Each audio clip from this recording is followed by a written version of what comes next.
I was 5 hours to Odessa, 4.5 to Midland, 7 to Denver, 10 or 11 to Grand Junction. So I could hop, wherever, pretty 9.5, 9 from the Woodlands. But yeah, it was good, really pretty. But I was searching through your site, through some of your social medias, and I saw Route 66 and had a deal. Exxon was going to be sponsoring a Route 66 ride.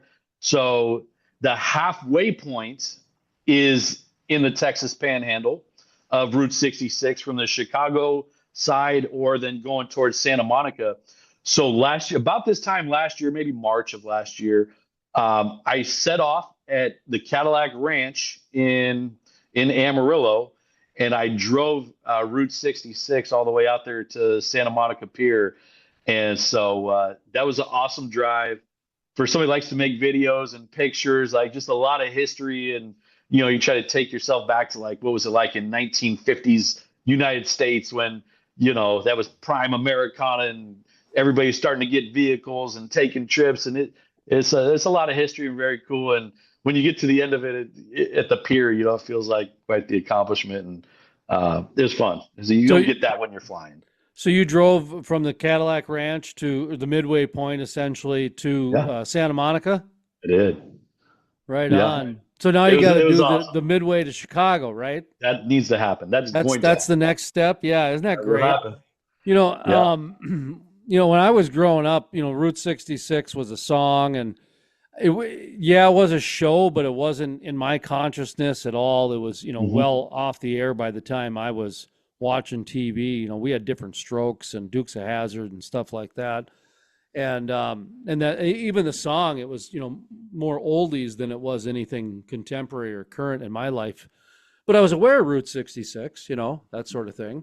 And when I wrote the book, I did a 66 uh, facts about Route 66. I'm a big bathroom reader guy. I like the Okay.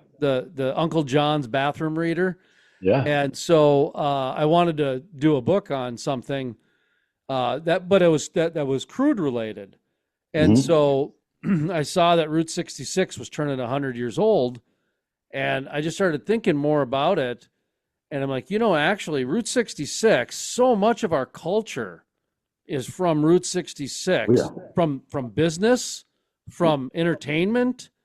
And then as I started doing more research, like motels were created because of Route 66. They didn't have motels, they had hotels, but motels were different. Engineering changed on the motels. All of a sudden, that changed the whole civic engineering of towns and cities. And so Phillips 66, the name actually came from Route 66 in a roundabout sort of way. Phillips 66 needed to get a internal combustion engine to be safe enough to go 66 miles an hour, um, and in a way that, could be safe and be compliant and all these. And they did it on Route 66. And so it was kind of a three different 66 things came into that name. And then gas stations, for example, people would go to the hardware store and pick up buckets of gasoline, and then they'd go and they'd dump it in their car at home. Route 66 created gas stations to where you Probably do. the most memorable gas station stop along the trip would be, you wouldn't see it if you start in Amarillo at Cadillac Ranch. You got to start, it's on closer to Oklahoma, still on the Texas side, but in Shamrock, Texas, they've got the old gas station. It's in the movie Cars. They have a little mock up of it.